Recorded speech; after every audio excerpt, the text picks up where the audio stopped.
need you to promise me that you'll be on your best behavior. I promise. How are you doing? Oh my god! We are live, ladies and gentlemen, on Mufc Realist TV. We got the co-pilot Jarvis Cocker with us.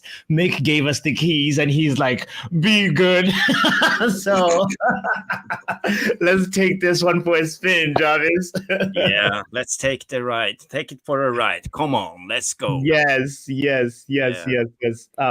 Go ahead and do you want to shout out the people that are with us? It seems like we have some people. We have a lot of people in the VAR room today. We have Jamie Wayne, big up, Jamie, Lucky Singh, respect. Yes. And we have Rajat V. He's in the chat. We have, I see Jarvis Cocker. That's strange. And we have, of course, our Danish friend, Lise Jensen Olsen. How are you doing, Lisa? Do I pronounce Højlund rätt? Højlund? Do the Højlund, Pappi. Højlund. I don't know if I'm close. You're close. You're doing a good job. And we have Carlos. Carlos is in the house. We say, hey, Carlos. Hey, everyone. Let's think positive. Forget about last night. Loads more games to be done. Yes, I like the positive attitude. Carlos. And we have someone's name that I can't pronounce. We'll call him Triple H. Triple H. He said, let Harry rot in reverse and miss his England spot. Oh, yeah, the debate is starting already. And we have Milos Mitic, Dobroveche Milos. He says, Dobroveche Jarvis 𝒖𝒊𝒔𝒉. I think I said that right in Serbian, not my strongest language. And we have, Omniata. Hi. Hey.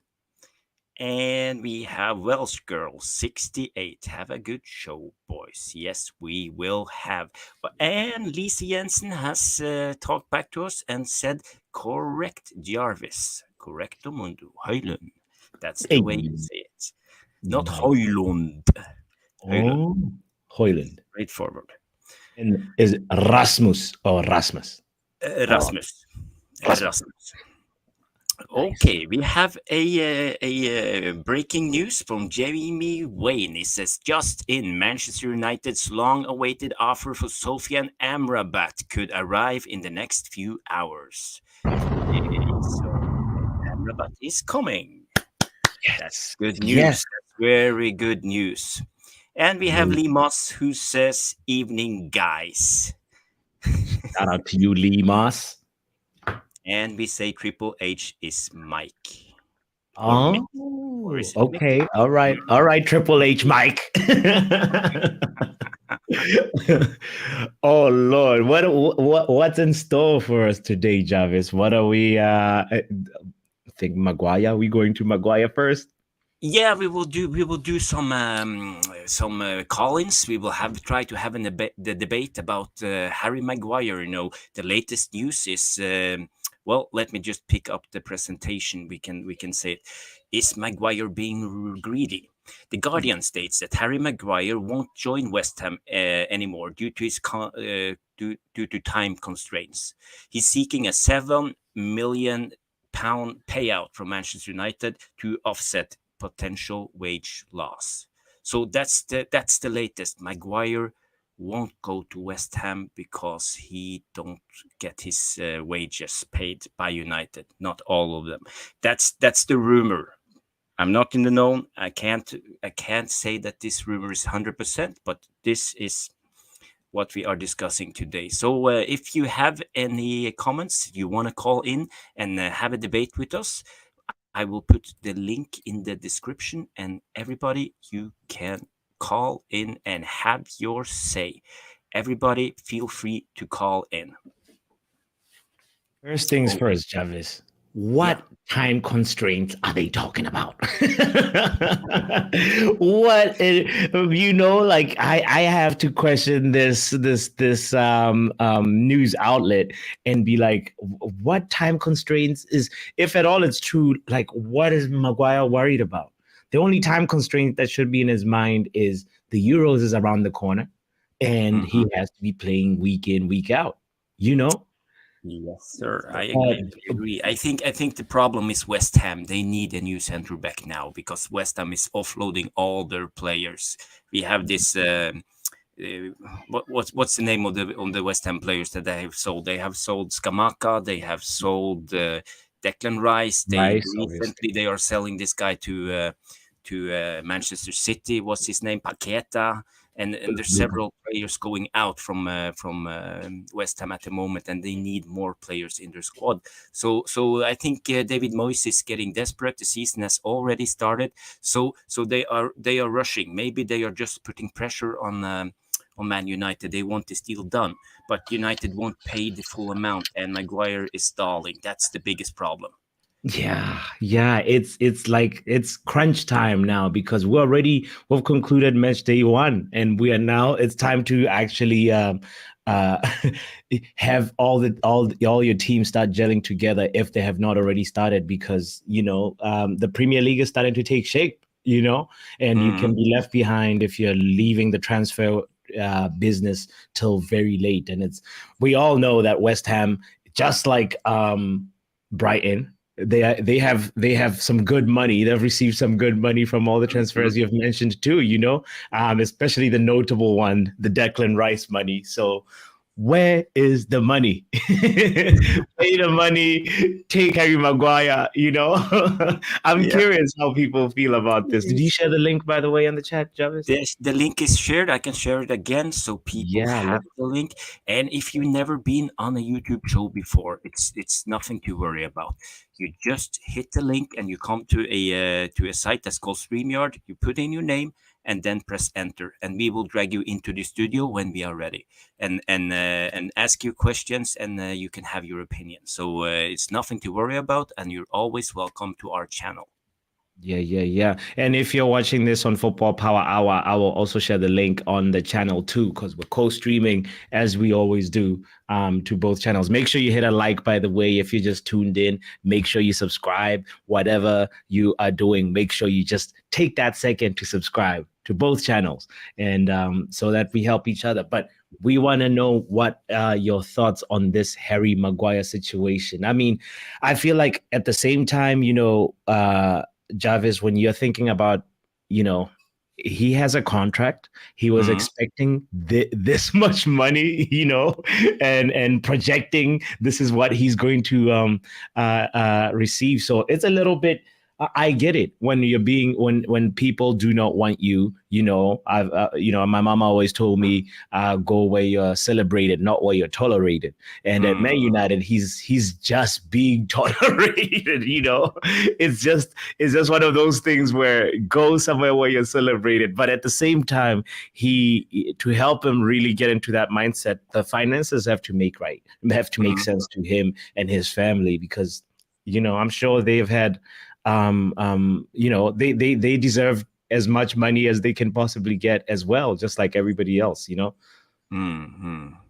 Yeah, I see a lot of comments. I can bring in some comments about this debate. I see Wells Girl 68 says, "Can you imagine fan reaction if he stays?" That's a good point. We will see a lot of abuse on Maguire. I don't hope so, and for Maguire's sake, he should leave, because this is going to get ugly, I believe. What do you think, Pappi? It would get ugly too quick, too fast. I think we know that him and Cristiano Ronaldo, they were one of the most abused players on social media. So it's one of those things where I feel Maguire has to really do this. You have to look at it as more than just finances. You have to look about it as your well-being as well, your mental. You have to back him up. You have to commend the way he backs himself up and the confidence that he has in himself. But also at the same time, please, it's not time to be fighting for your place at Man United. We saw Lindelof come in before you, that just on the match day 1. And it's a long season, Harry Maguire. That's what I think. Yeah, I see William Connolly says here the fridge needs to be packed up and shipped out. Strong words, but I can't say I disagree. the only problem is we gotta go deep and look at the facts and logic in this. Why is Maguire refusing to leave? He needs a bigger payout. The reason is he's on about 190k a week, and his offer from West Ham is about 120.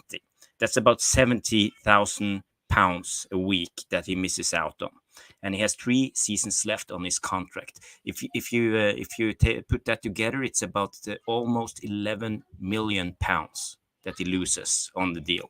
So it's a lot of money for Maguire, and he wants a payout from United. The offer was I'm not sure what the offer is, but I can speculate. Let's say 5 million, but he wants 7.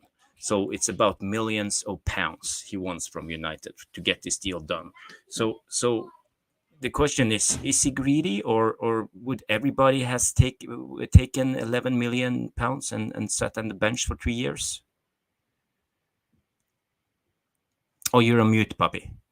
Oh, I mean, here's the thing. I feel like it's not greed. It's like money that was rightfully promised to him by somebody. That's the incompetence of Ed Woodward, and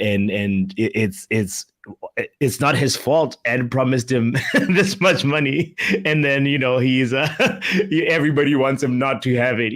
I'm not. By the way, I'm not saying he should stay. As I'm saying that, I'm just trying to empathize with him and see it from his point of view as well, because I feel like that's the way to go about it. I want to also just highlight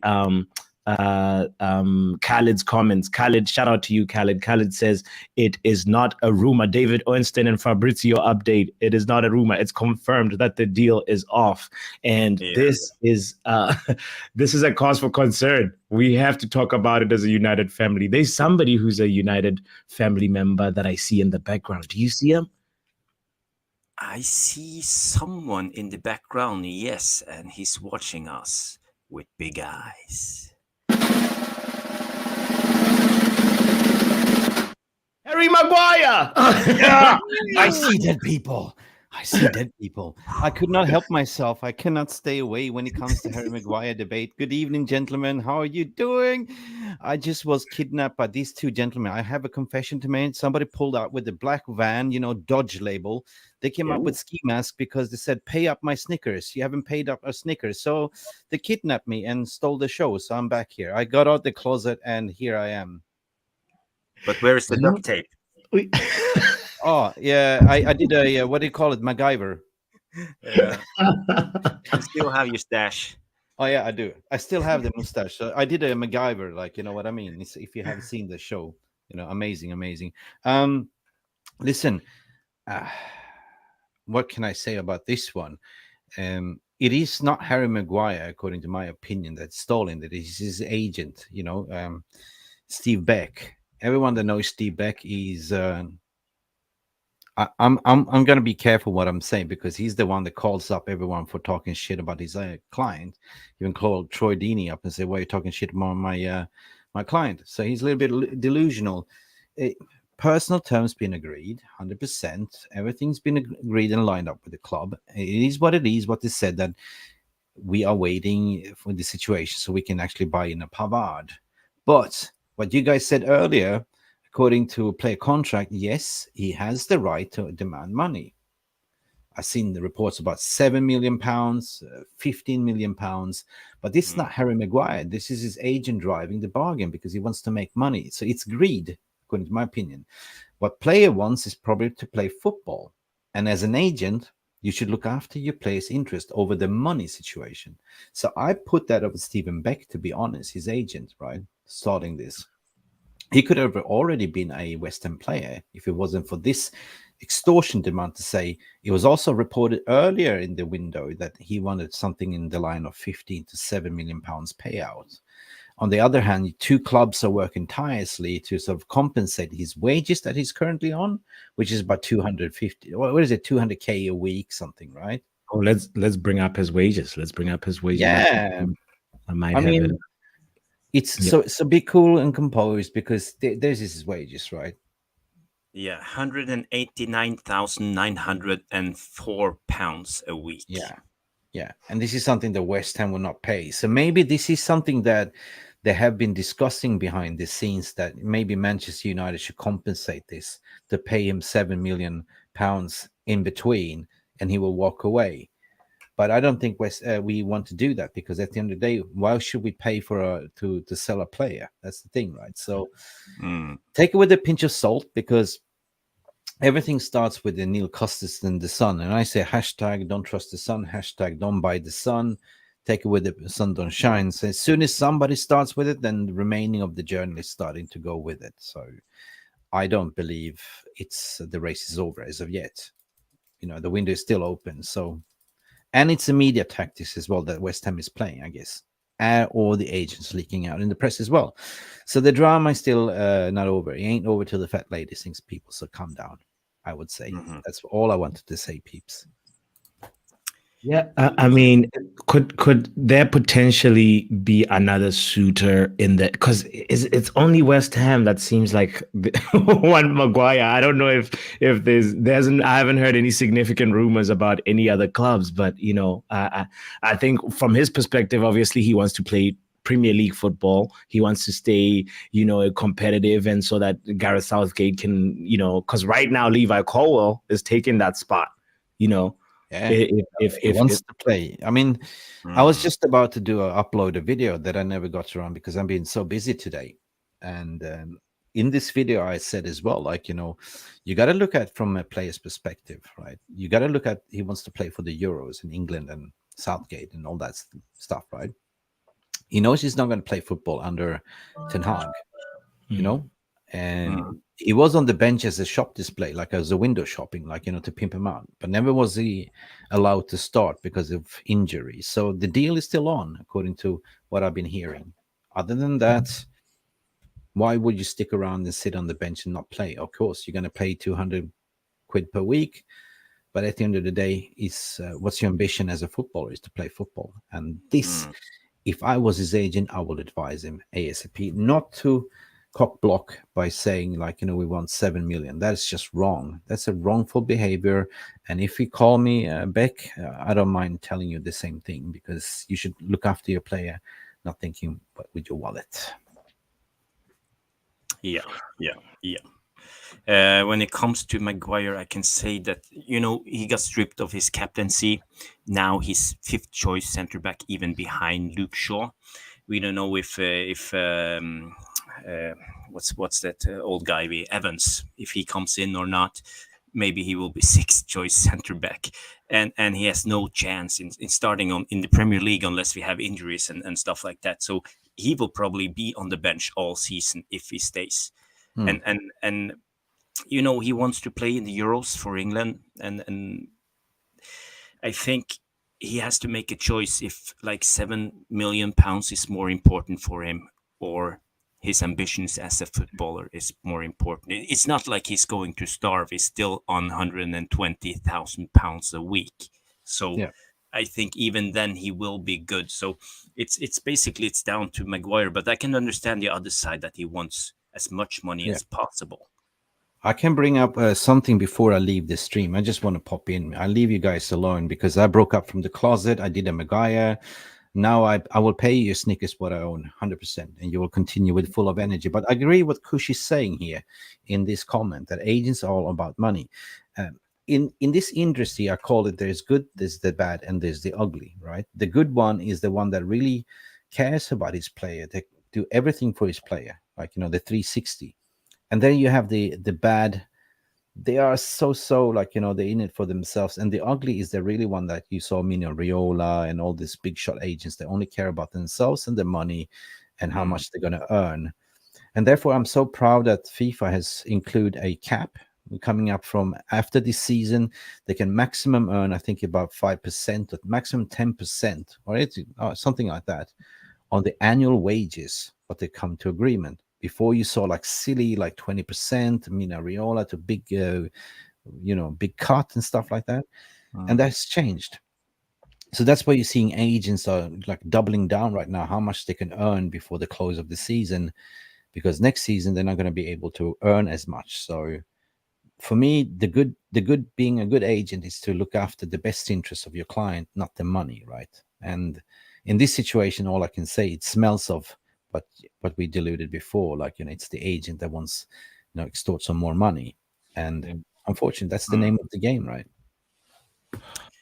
Yeah, Well, speaking of that, we have, sorry, Puppy, but I'm just gonna shoot in. Speaking of that, we have agents having their cut, but in football, it's gotten so greedy now that clubs even pay out. Like we know that the Haaland deal was about 200 million, but the City paid 65 in the release clause to Dortmund.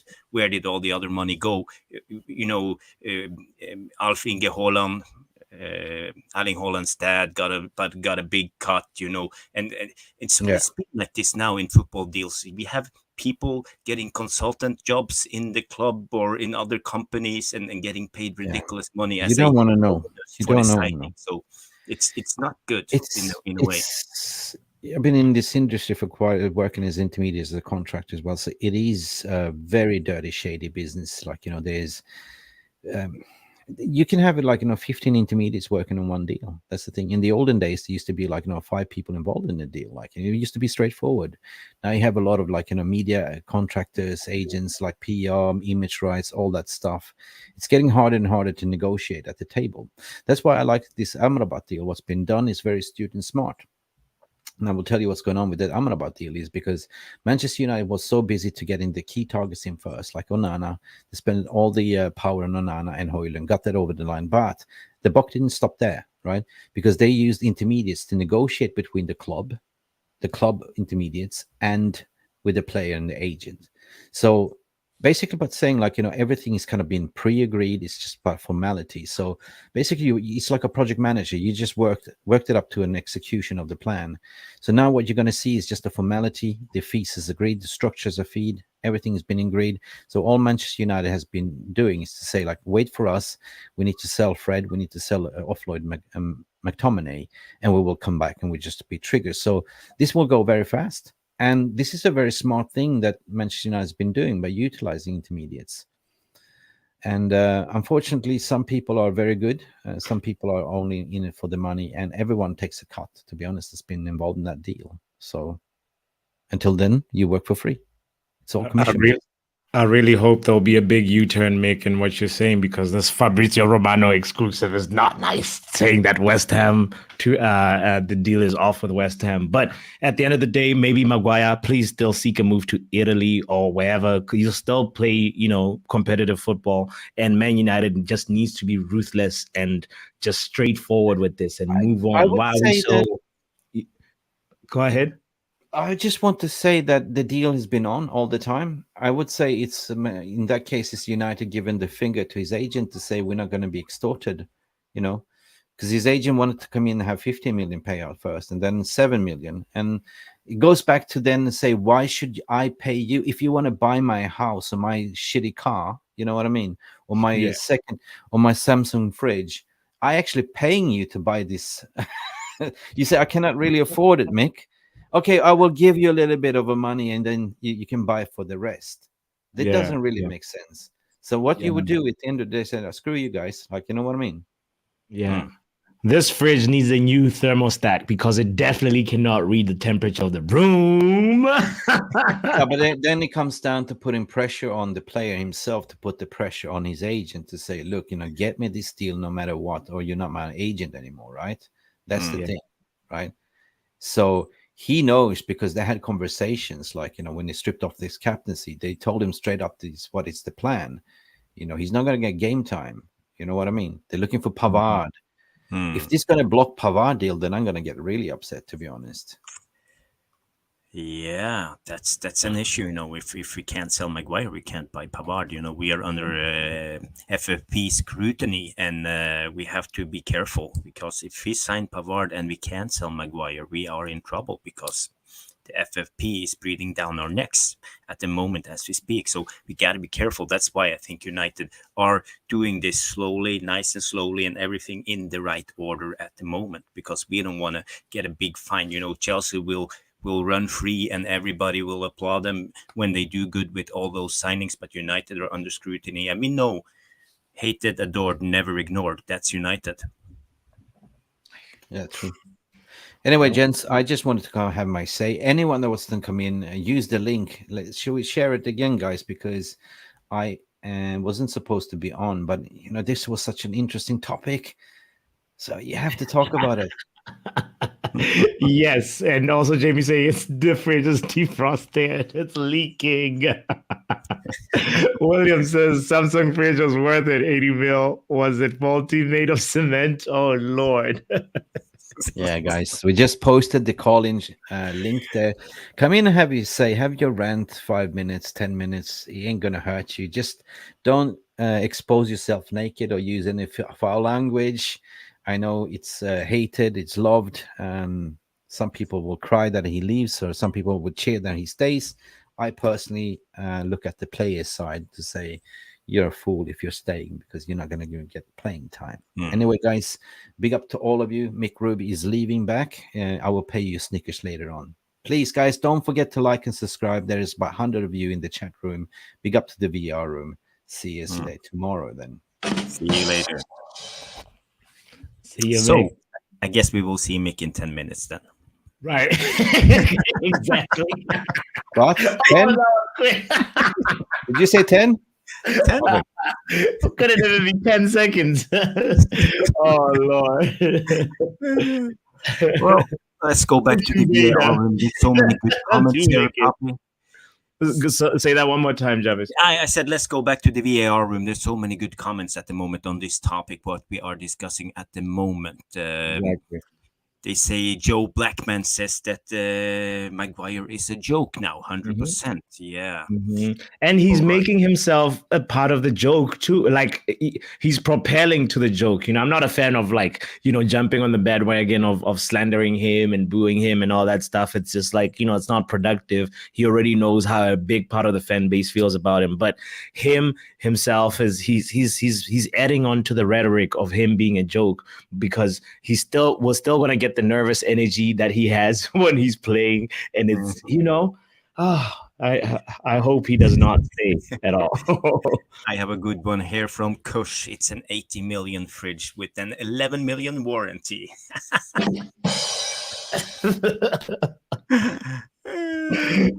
That's a big warranty right there, Kush.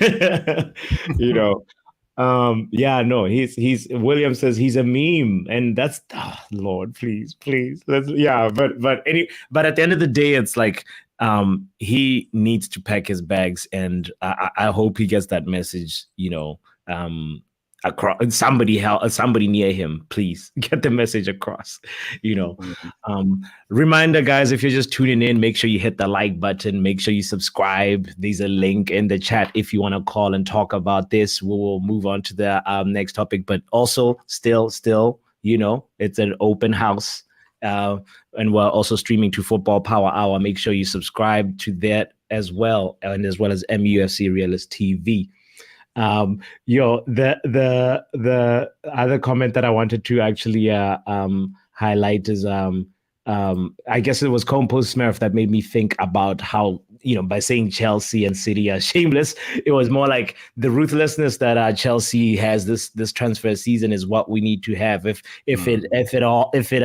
it means paying Man United, digging deeper into that pocket, just pay the guy off and leave and let him leave, you know. It stresses me the more I think about it, actually. Yeah. But Rajat we says that Harry Maguire wants to play in the Euro in 2024. He wants that. Yeah, of course he wants to play in the Euros. But if he sit on the bench for United the rest of the season, or in worst case scenario, if everything gets ugly, Ten Hag can move him down to the reserves. Or he could just sit on the tribunals of Old Trafford. So Maguire better watch out. Ten Hag is ruthless when it comes to things like that, I believe. What will annoy me most, Jarvis, is the endless questions from the media and the press conferences about where's Maguire? Should Maguire be back in the squad now that so and so made a mistake? Oh, whatever. They'll be just, you know, constant and not stopping, and that's what I'm worried about. But you know, Yeah, It yeah, is what it is. I agree. And I said, RJ, you done? You always have good knowledge about football. He says, nah, 𝒖𝒄𝒌 is taking his spot. I'm sorry, Maguire. Yeah. That's probably a good shout because Lee Cowell, he was really good for Brighton last season. Now he's at Chelsea. He's a really good ball playing centre back. He has the same problems as Maguire. He lacks a little bit of pace, recovery pace, but I think he will do good in a Southgate defensive system at the Euros. So Maguire better watch out. Yes. True that. True that. Do you want to also talk a little bit about some of the talking points from the game yesterday? Yes. Let's cover some of the talking points from the game yesterday. The biggest episode was I saw that the referee who had the game yesterday got suspended for the next round because of his apparently error with the VAR, the penalty situation with Onana at the end of the game. So, Oh my God. But as you see here, I will add this picture. For those of you who didn't see it, you see Onana is jumping into two Wolves attackers on the corner, but he mistimed it. He was a little bit late, maybe 10 seconds late, I don't know, and crashed into them. So, what do you guys think? Was it a penalty or not? First, we can go to Pappi. What do you think? So Onana is jumping. It's not just two Wolves defenders. There's also a Man United player in that cluster, and Onana has no knowledge of what he's going into. His eyes are on the ball. I know it looks like he's about to hug, but he was not reaching for the hug. His eyes were solely on the ball, and I mean, I know.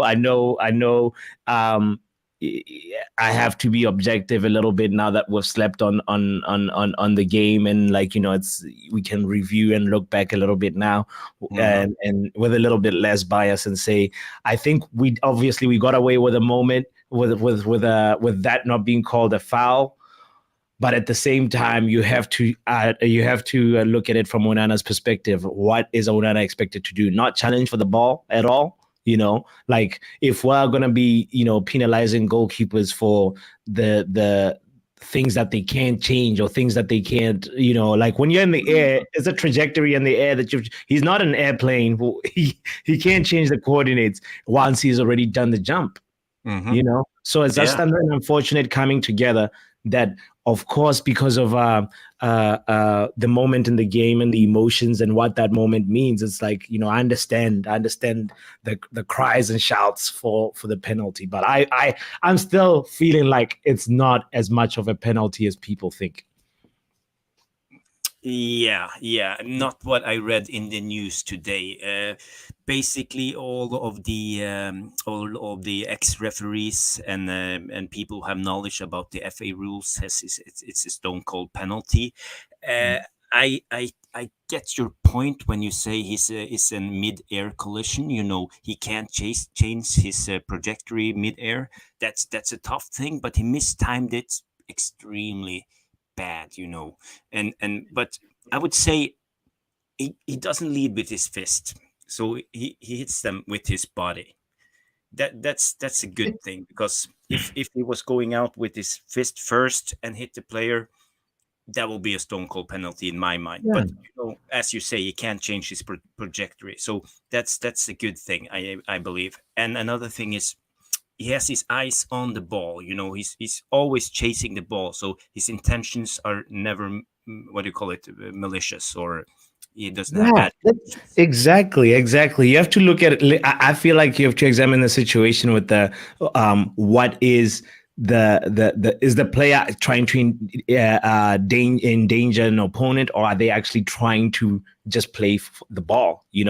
And this is a moment where it's unfortunate, but at the same time, we have to otherwise you're going to sort of now make goalkeepers not attack the ball if you penalize this, you know.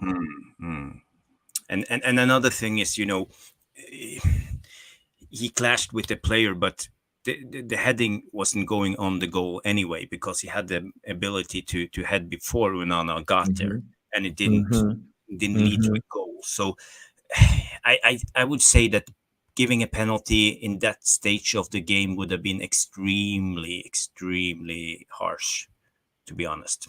But you know, I'm biased. I'm Man United fan, so that's the way I see it. But I played football myself, you know, and sometimes when a big goalkeeper comes out and you try to head the ball and you get the clash afterwards, you just fall back. Your body hits the ground, boom. All of the air in your lungs gets squeezed out. You're just lying there trying to breathe. I've been doing that a couple of times. You know, it's terrible, but it's a part of the game. To be honest, that's the way I grew up. It is, and I want to just touch on William's point, saying, you know, like as I said, Onana was just trying to give a hug. William says, Onana gives a hug. Onana gives a hug. What a hug! What a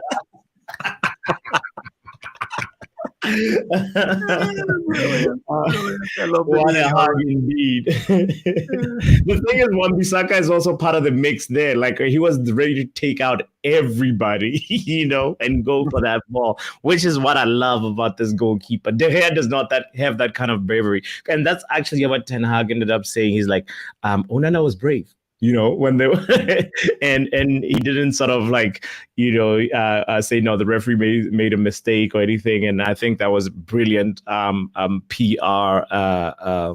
by Ten Hag to just, just side with your player and support him, and that's what you want. You want players that are brave, for real.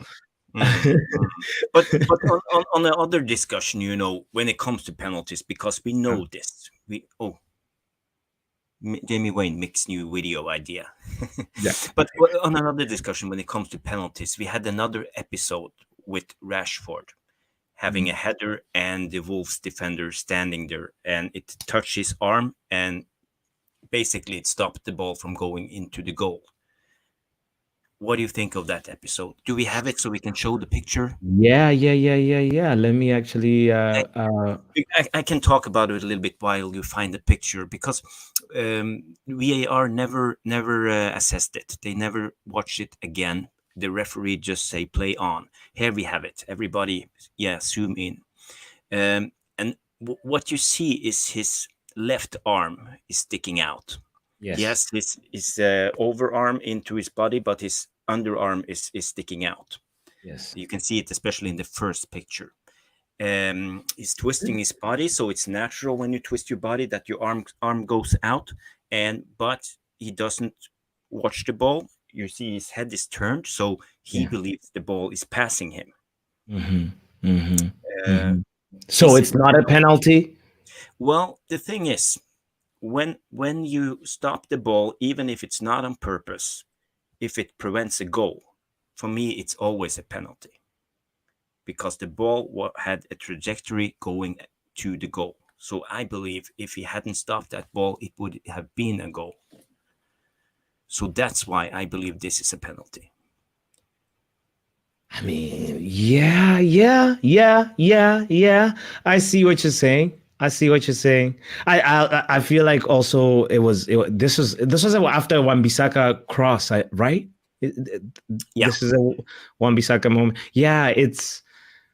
Oh man, I actually did not see it in the game until like I thought just that it was just like, oh, it hit him on the chest or something. But at the end of the day, I have to agree with you.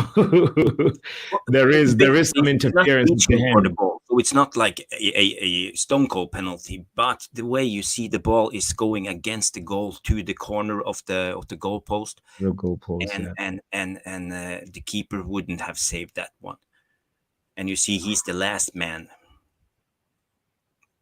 Yeah, he's the last man to. Oh man, yeah, But no, this is yeah, the thing. This is the thing. As I was speaking about, hated, adored, never ignored. This is not in the news today in Britain. They all talk about the Onana situation. So the bias against Man United is real, in my opinion.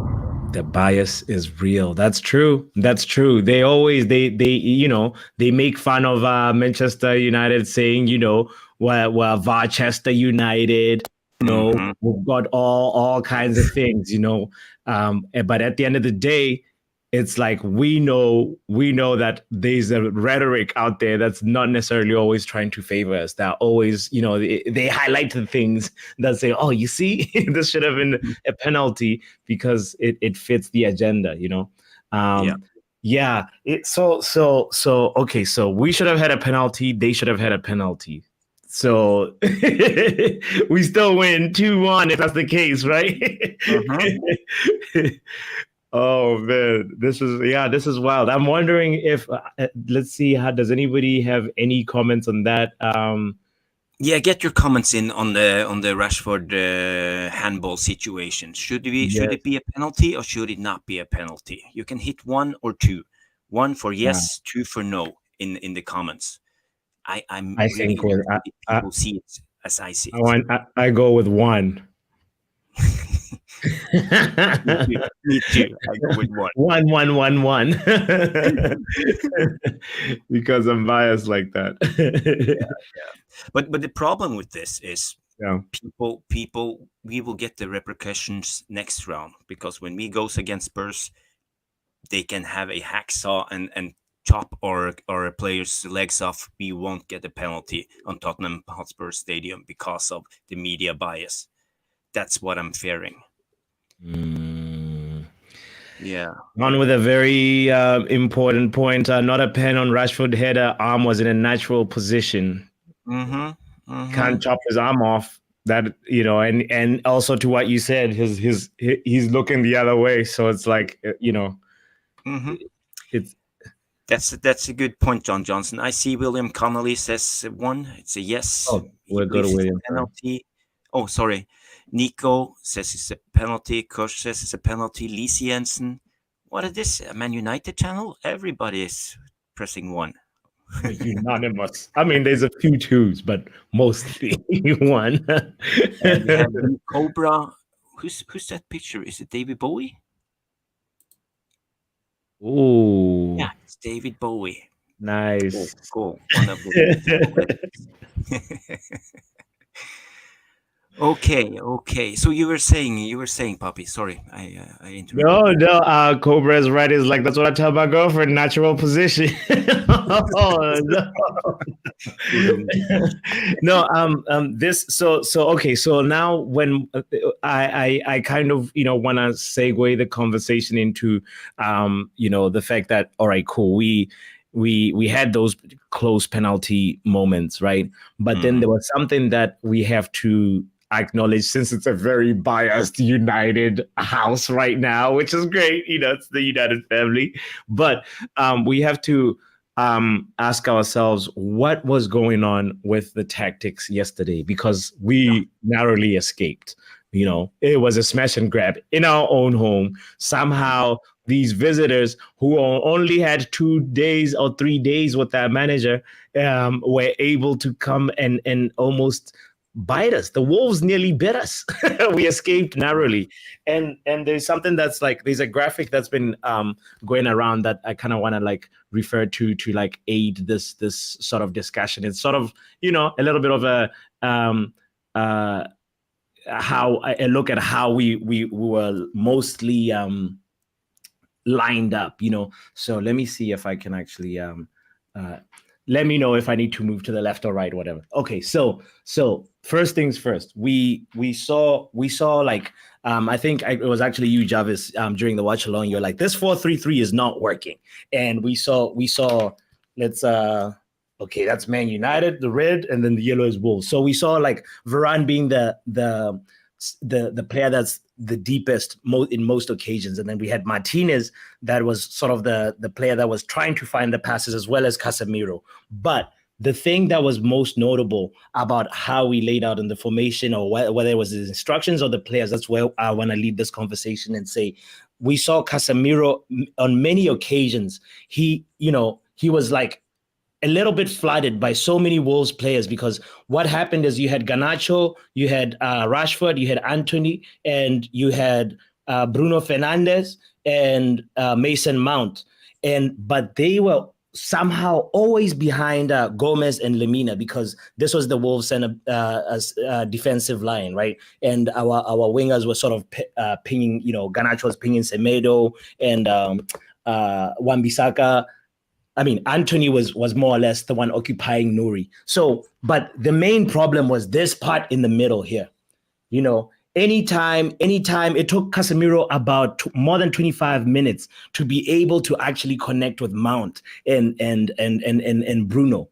And why was that? Why was Ten Hag watching and not changing anything? Is it because he was like, this is the system? Because this system can work, but I feel like there's something about it, could be the players as well not being able to adapt. When you have a game plan, you come in and you see that nothing, that you're trying 2, 3, 4 times, and there were so many moments where Sarabia got that chance to shoot, and Acuna also got in a chance to shoot. And if it was a lethal team, we would be in big trouble. So I want to ask if this is a Frankie de Jong. Is this system now working completely, or is it because there was something that Mason Mount or Bruno Fernandes could have done to help aid with our how we dominated or lacked domination in the middle? Yeah, very interesting. Very interesting. I saw that right away when we started the game yesterday. We had problems because of the structure of the team, the 4-3-3, because our 2 number 8s. That's Mason Mount and Bruno. They were too high up in the pitch, so the distance from those two to Casemiro was way too big. They wasn't connected.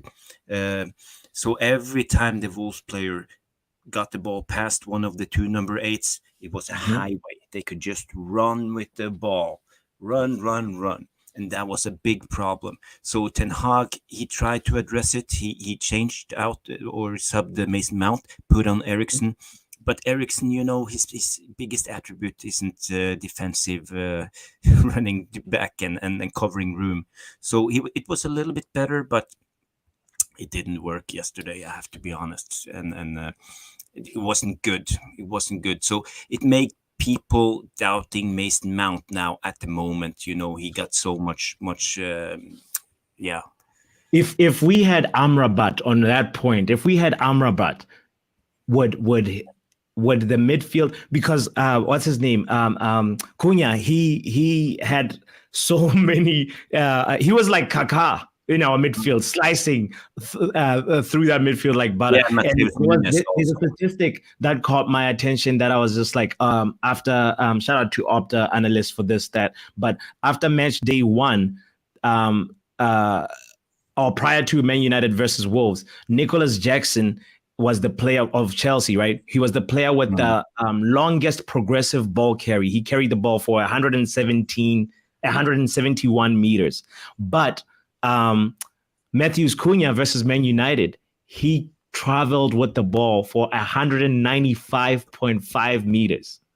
This is the highest progressive ball carry on match day 1, from all the teams. He's the guy who carried it, So which is what's scaring me, saying, is this the system that we're going to, have moving forward against Wolves, teams like Wolves and that caliber, and are we going to try and keep the same system, or is Ten Hag going to try and change it? Because it seems like the players are not able to do the job.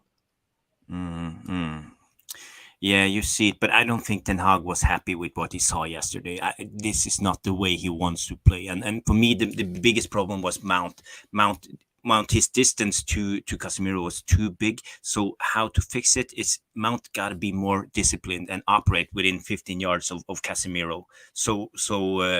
And then it will probably sort itself out, and Bruno will have a more free role so he can roam around and do his things and create. But Mount got to understand Bruno has a role as the creator. It's not Mason Mount. So if we can get that figured out, I think we will be better. But, I'm not convinced, to be honest.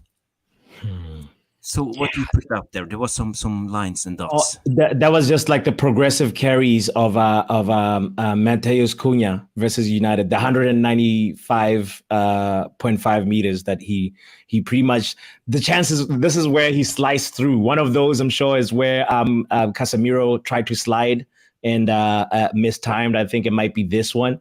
Mm-hmm. And it's just incredible if a midfielder is able to carry a ball and walk through through us like this. This is not going to be good when we play. Even Brighton would give us a lot of trouble. If the other thing that's interesting too about how we. In this this formation that we had, it's like how the goal came about, right? It's like there was Wan-Bissaka who had a little bit of a what's the word? A little bit of it was a signal of what's coming later. That moment, that way he crossed to Rashford, and then Rashford gets the header. It was a very similar situation when Wan-Bissaka gets a ball that's lobbed over, and he does that. So and with the moment when we scored, it was just perfect that we had numerical advantage, and it was Varane amongst everybody else amongst all the center forwards, all the forwards that we had in that moment. But what I'm curious about is this thing of having Bruno Fernandes being the person, because like what we saw is like Wan-Bissaka, like he's good in this, underlapping, finding like this little pocket right here, right?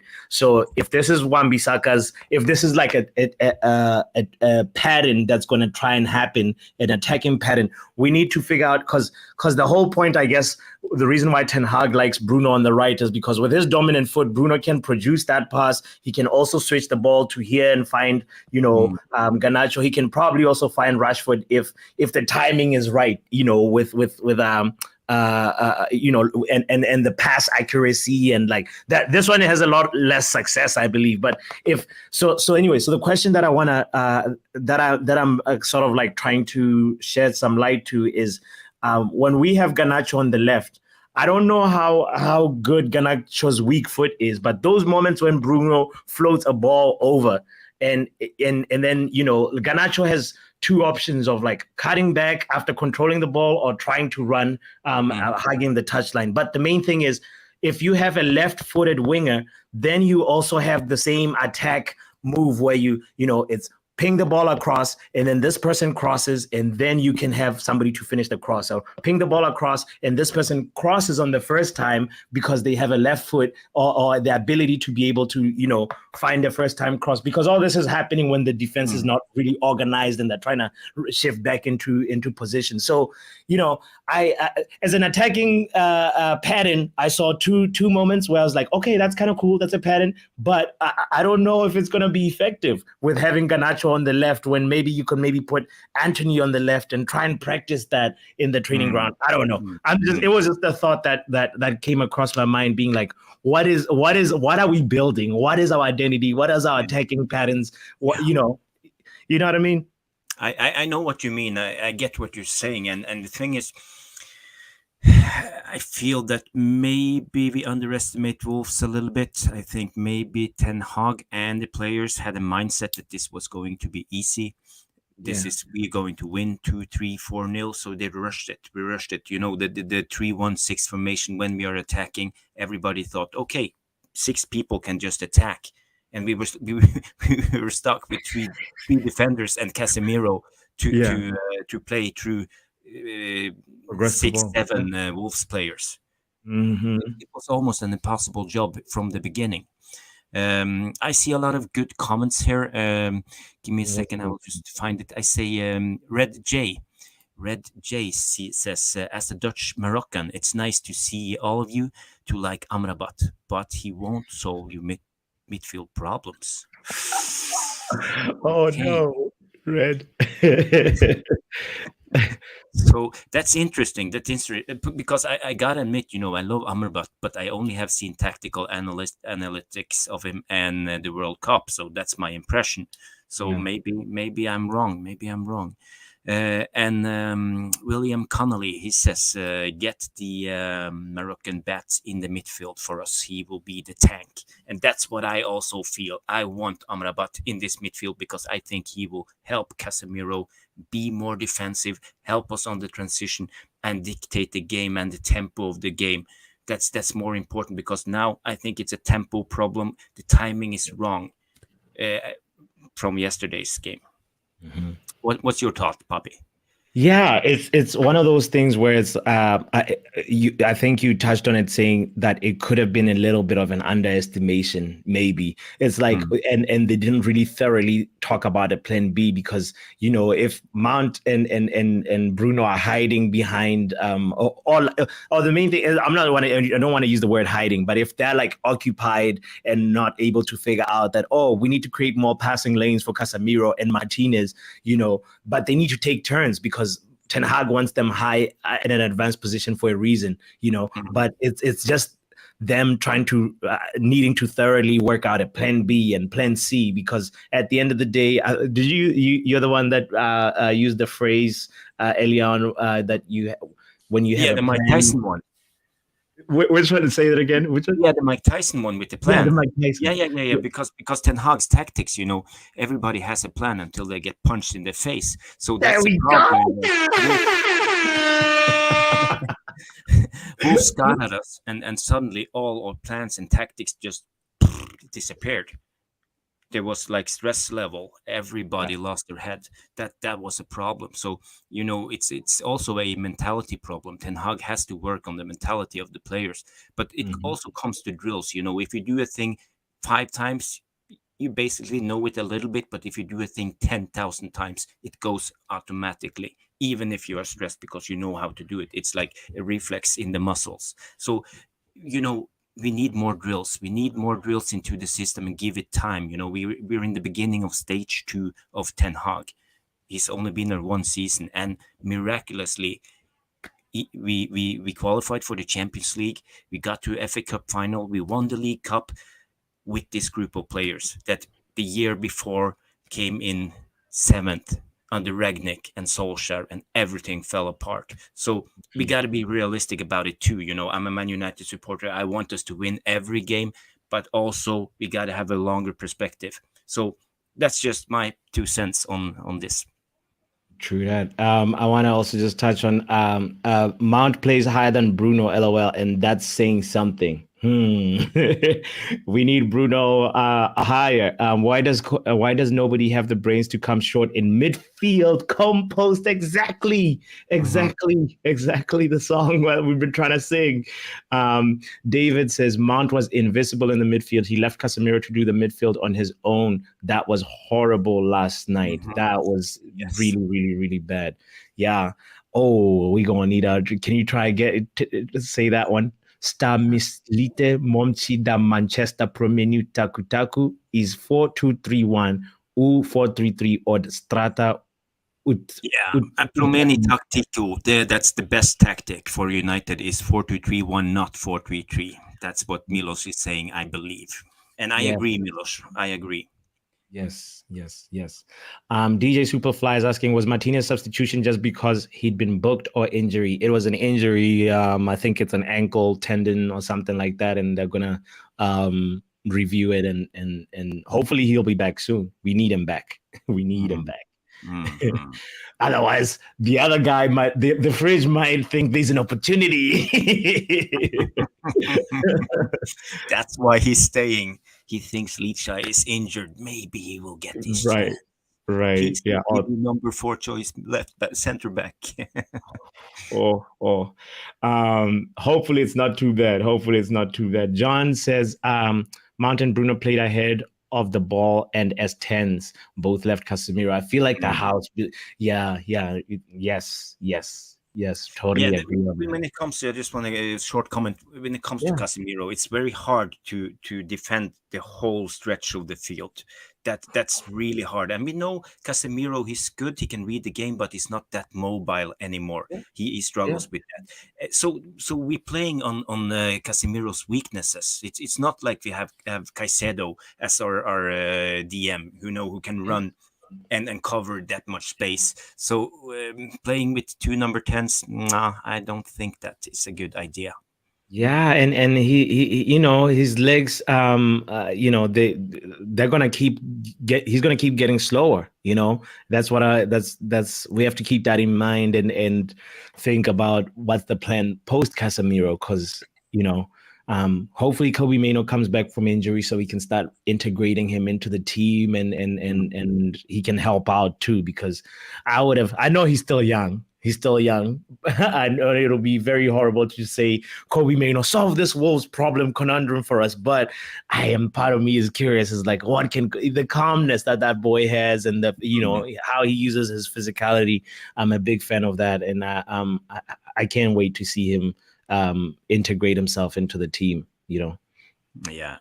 I'm just gonna address one comment here from Google This. Big up Google This. We had a long discussion in some comment spaces yesterday and today. We have been talking about Ten Hag in or out. Is he doing his job or not? So good debate, Google This. We will continue doing this debate all season long, because I believe in Ten Hag. You don't believe him in that much. So let's see what's going to happen. Mm-hmm.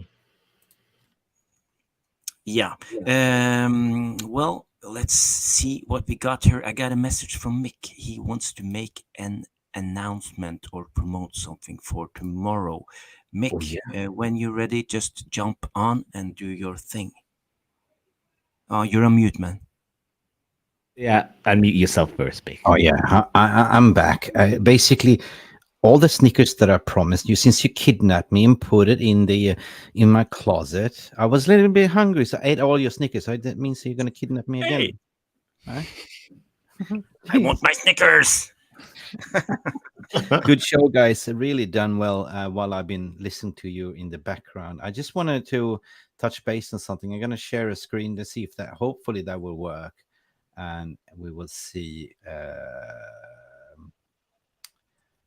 No, hang on a second. Yes. I will add this to the stream now. Woohoo! So basically tomorrow, since Jarvis and I myself, we created this fantasy league, right? Jarvis, you created this fantasy league that we have over 60 teams playing in the league, right? Mm-hmm. And so this is something that we're going to kick off tomorrow. I call it the Rentians League. So what we're going to do tomorrow, it's something unusual. We're not going to do these watch-alongs and this boring stuff. We want to sort of push it to the next level by looking at top four. We're going to see here, look at the Rentians League, or we call it the Fantasy Premier League, right? The teams, how we're doing in the table. We just kicked off, but the Rentians League is also something else where we have the top four. We're going to predict all the scores in the matches, upcoming games for the weekend. So you guys can, have your say, and put in what's your score prediction for the top four games, and off we go. So this is kind of a new concept where I call Rentians League. Eventually, as we go on, we'll be having a parallel league on the side where we have different content creators from different rivals coming in and playing as well. So this is what I just whooped up in the background while you guys was doing the show. This is the thumbnail for tomorrow. So hopefully this is something more of an entertainment, more engagement, more interacting. And because at the end of the day, we are here for football and for Manchester United, but, also to compete, guys. So this is what I wanted to add as announcement. Yeah. Very good. Looking forward to the Rentians League. That's going to be good. And the Fantasy League, I'm not sure who's in the lead, but I'm doing very bad. How Yeah. you doing, Pappi? Are you in relegation zone? Yeah, at the moment, but it's only one game, so I can still win it. Yeah. So that's going to be amazing, guys. So I got to get up at 6 a.m. in the morning because I got to drive my wife to the airport, and then 1.5 months free of streaming. Anyway, for everyone that's tuning in, big up, smash, big up. These guys have been doing amazing. They've been under the control. I just been doing hands-free. I'm going to remove myself, but I just want to say a massive shout out to the VR room for everyone that's tuned in. You've been amazing as per usual. And big up to Jarvis and Football Power, our Pappi. Now, guys, I'm going to remove myself again, but I just wanted to promote for tomorrow. And we will announce what time it will be. And that's about it. Bye. Bye for me. Cool. Bye. Thanks. Bye. Nice. Yeah, I think I only got like 50 points or something like that so far. So I'm not looking good. Relegation. Big Sam. Compost Murph says big up, Mick. And Jamie Wayne asks Mick, you have to ask Pappi and Jarvis. Mick, what's going on with Pavard? Is it off or on? Do you know anything about the Pavard deal? It looks like Pavard really wants to get Man United, this Man United deal to happen. And so far, there's interest. And I think, you know, even after the stinker of a performance that Pavard dropped in the German Super Cup game, Ten Hag is convinced. You know, the main thing is the Pavard thing depends on Maguire, and if Maguire stays, there's no Pavard at the end of the day. So get Maguire to go, and then we can then Pavard will happen. And here I say Compost Murph saying the same thing. We need to sell Maguire if you want a center back. So yeah, Compost Murph, that's completely right. And we have Jale in the house with his pepperoni pizza, or what you were eating today. He got 51 points at his first round. Or I don't think you're happy, man. It's mid-table. It's low to mid-table. Yeah, and we see her here, Madhouse with his great emoji of Captain Harry. It says Pavard 32 millions plus add-ons. Wow. So if we sell Maguire for 30, we have to pay him out 7. We're left with 23. So basically, it's 9 million extra plus add-ons. Yeah, we can do that. Oh, we have our chief moderator in the house, Jonathan Ball. How are you doing, J Ball? Hi, all, he says. You came in late, but now we don't have so much time. Maybe 10 minutes left. Or how long can you stay on, Pappi? Yes. 10 minutes, actually. Yeah. And we have Angie in the house saying, come on, guys, smash that like button and subscribe for the best MUFC family channel on YouTube. Thank you, Angie. You're being an angel, Angie. Yes. Yeah.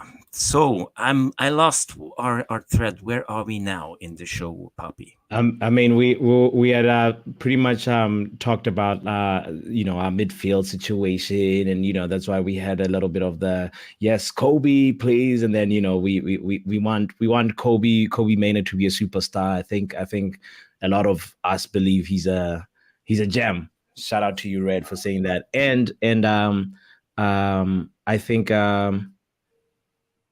After this, we're gonna just do a little quick fire roundup and just look around to see what's going on around with our rivals, with everything around. Jarvis, first things first, I gotta hit you with this, Jarvis. I'm curious.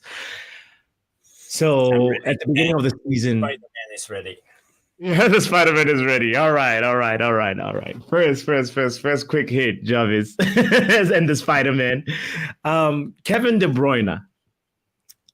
He faces up to about maybe 4 months on the sideline. That means probably we'll only see Kevin De Bruyne really in January in action. Question is, can City survive without Kevin De Bruyne? He obviously, they've got quality. They've got Alvarez. They've got Foden and so forth. But do you feel that City are going to be able to keep up the momentum that they have had, between now and December, for example? Yeah, when it comes to De Bruyne, he has had a lot of injuries the last couple of seasons. He's getting older. He's 32 years old. He has played a lot of games, and he plays, Champions League, all the World Cups. He plays Premier League all the time. So when it comes to De Bruyne, when he's been injured, they have had Gundogan. Throw Gundogan on, and he will play in Kevin De Bruyne's role and do brilliantly. One of the most underrated Premier League players, Gundogan. He's a City. I know he's a City scummer, but as a footballer, he's a good player. Now they don't have Gundogan, so how will they solve it? I think yes, City will struggle.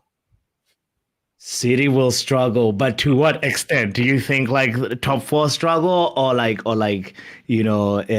struggle to get out of the group stages in the Champions League, or like where? We can hope so. We can hope so. For dear God, we can Right. hope so. But no, to be honest, I think they will struggle. But the City squad depth is so massive.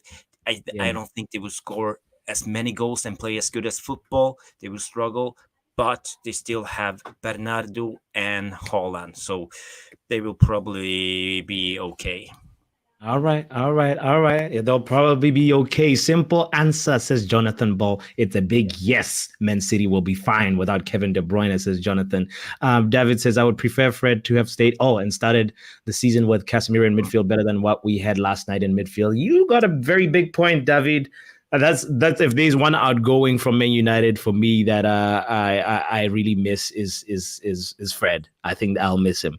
But Google this also says City are fine even without Kevin De Bruyne. No big deal. Neil believes they'll be just fine. Lucky talking about Scott McTominay real quick says Everton, West Ham, Inter Milan. Please bid Scott McTominay. Take him by all means. 37. Is that 371,000? No, it's 37. There's a little extra zero in there, Lucky, that we should take out. They will just buy someone, says Compost Smurf. Yeah, Man City, they've really just got Guardiola as the significant signing, right?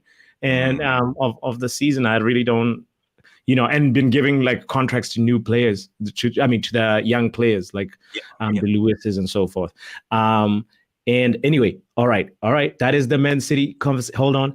Bernardo can play that position, says Red. Bernardo, he'll fit in just right. Compo says Gundo been a clutch player for years. Nobody seemed to notice that.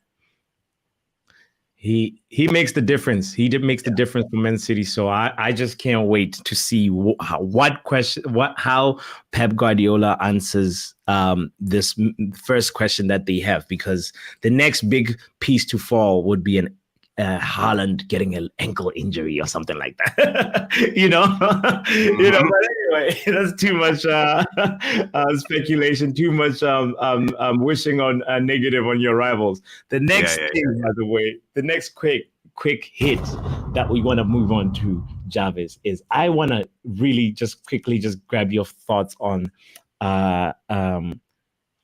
everybody in the VAR room. Isn't it weird how Brighton are doing incredible business?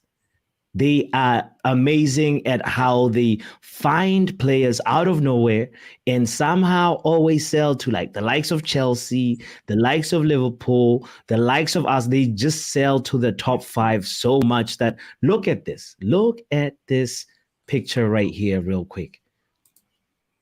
Okay. Jarvis. Who do we have here?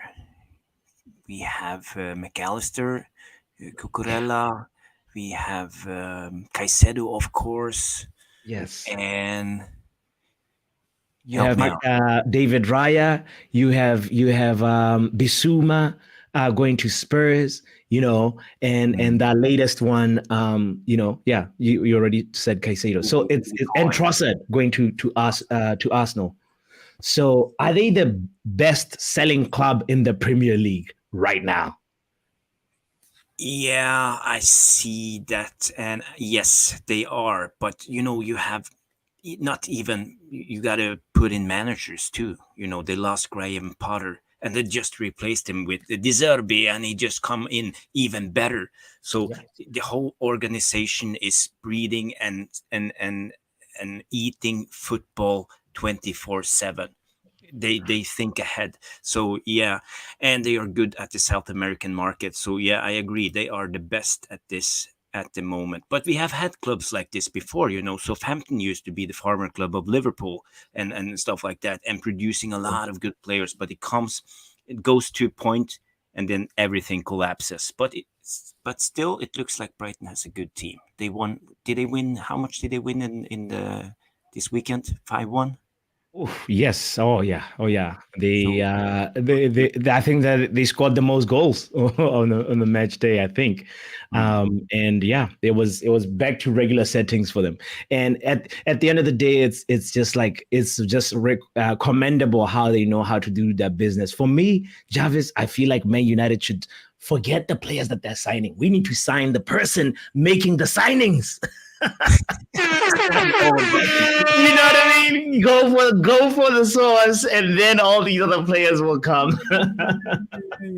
Yeah, but you know, there are clubs who operate as farmer clubs in a way. You know, you have Leipzig, you have Dortmund, you have Ajax, and you know, just several clubs who run their club like this. So Brighton has found their place, I think, and they are good.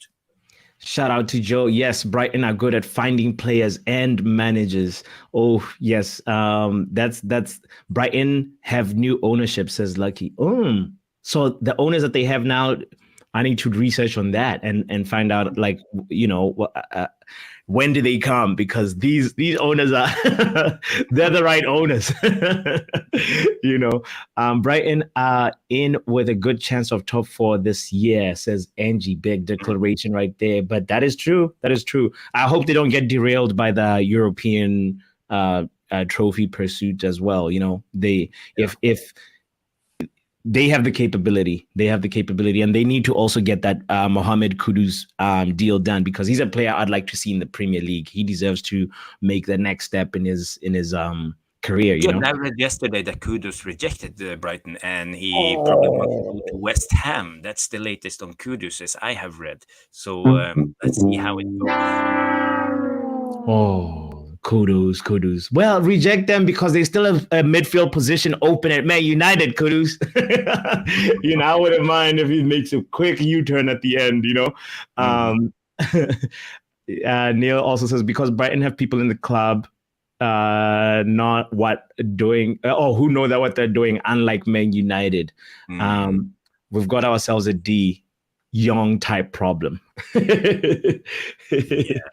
Oh, yes, they are way ahead of all other clubs. And anyway, that is the Brighton one. That would be the Brighton one. That is a Brighton quick hit. Jonathan Ball says Kudus would be mad to go to West Ham over Brighton. Actually, yeah, that would be. You know, I'd question the ambitions of Kudus if he did that. Not that like West Ham are a horrible team. It's just like Brighton is now set up to, as you said, the feeder club. That, you know, you're like in the limelight. You're just below the top 4 operating there, and it's your chance to you know, stay in the spotlight if you can, you know. Yeah, when it comes to that, Kudus to Brighton, maybe he's afraid of competition, because it's a way easier team to play in if you want to be the main striker, because Brighton has a lot of good strikers at the moment. I'm just looking up here in my phone who's the Brighton strikers, but they have the young guy Ferguson. They have João Pedro, who scored goal this weekend, and they have Welbeck, and they have the good South American player Enciso, Julio Enciso. So yeah, it's not written in the stars that Kudus will get a regular spot in that Brighton team, because they are that good. Yeah, I mean, it's I hear you about that one, and you know what? Because it's a quick hit, we will say on to the last quick hit of the show. Yep. The last thing I want to ask you is, and the room, by the way, this is a quick hits for the VAR room chat as well. The Saudi Pro League is growing at a pace that we did not really anticipate, that nobody really anticipated. I thought at the beginning of the transfer window, it was like, okay, 1, 2, 3, 4 players are doing the same thing that MLS has been doing, but they are moving at an acceleratingly high pace, and it's a little bit worrisome. The latest acquisition into the Saudi Pro League that's really notable is Neymar. That means at the end of this transfer window, we're going to have Cristiano Ronaldo, Benzema, Neymar, 3 major hits, 3 major heavy hitters. Is this league going to keep growing or what? Like, do you think, Jarvis, that this league will be bigger than La Liga next season? Like next transfer window, like say if they keep going at this rate? And how do you feel about this exodus, by the way, to the it's Saudi very Arabia? interesting. Yeah. It's very interesting to see what's going on with the. Oh, sorry, was I lagging? Yeah, you were lagging for a second, but you're Yeah, back. are we back? Yeah, good. Okay, sorry. When it comes to the players, you were mentioning some of them, but they still have Riyad Mahrez, Alex Saint-Maximin, Mendy, the goalkeeper, Frank Kessie, Roberto Firmino. So many good players that has gone to the Saudi league, and I think this is just the beginning. In 10 years time, because Saudi, when they do something, they're doing it right. They have done the UFC, the Formula One, the golf thing, everything is going to Saudi, and they're doing it. They're not half-assing anything. So they put a lot of money and interest into this. It's, somebody call it sport washing. I don't know what to call it, but they have a lot of money. It's true, they have a lot of money. So yeah, I don't think it will stop. I think they will be a competitor to the European leagues, and who knows? In time, maybe the Champions League will be qualifying some of the Saudi teams in it, even in 10 years' time. And it's a crazy exodus. Money talks. It's just the way it is when it comes to sports these days. It's money, and the Saudis, they have a lot of money. So that's it. Is it a good or bad thing? I don't know. Maybe it's a good thing. Football is the sport of the people of the world. I mean, yeah, but also we have to also just also the contracts of the players. We have to talk a little bit about that and say the contracts are incredibly astronomical. They are unheard of.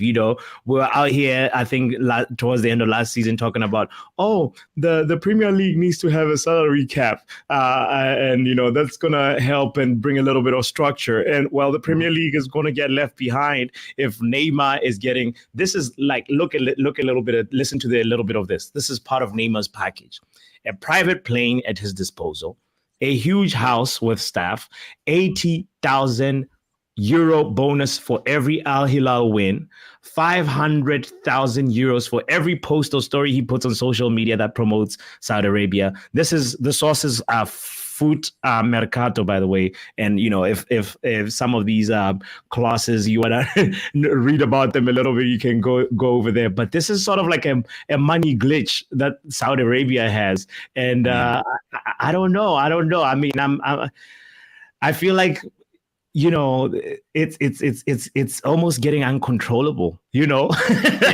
Look, Jarvis, that's you know what I mean. We're gonna end up losing players if people are paid that kind of money.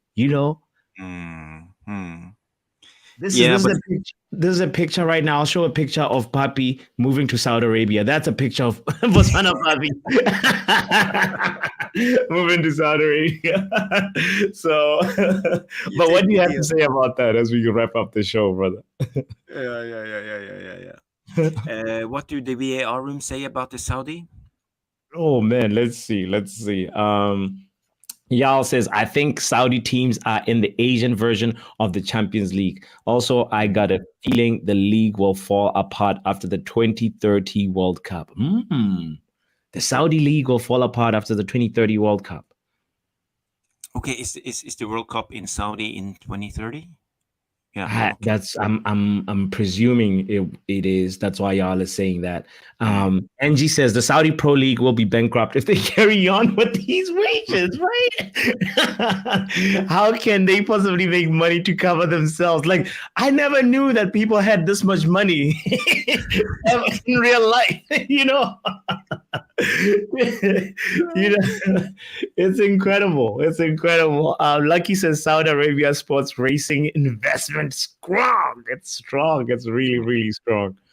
Yeah, it's it's remarkable. So far, they've only bought washed up footballers. Ruben Neves is not really washed. I think there's still like a few players of that still have a lot.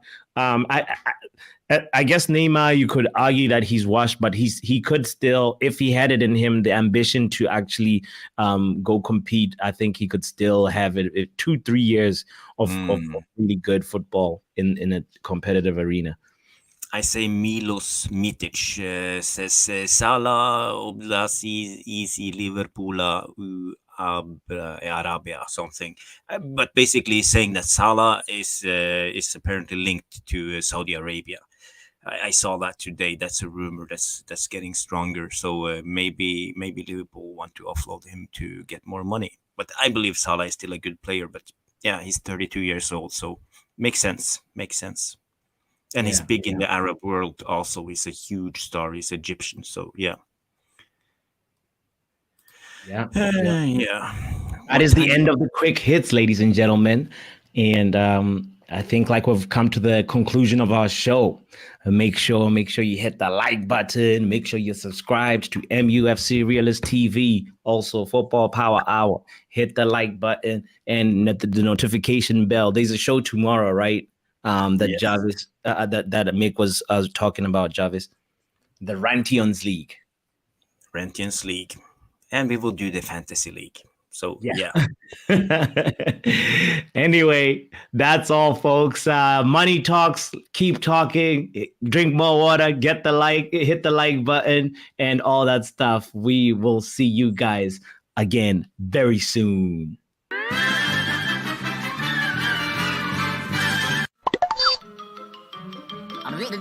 That's all, folks. Thank you so much for stopping by and watching MUFC Realist TV. Don't forget to like and subscribe and follow us on the socials.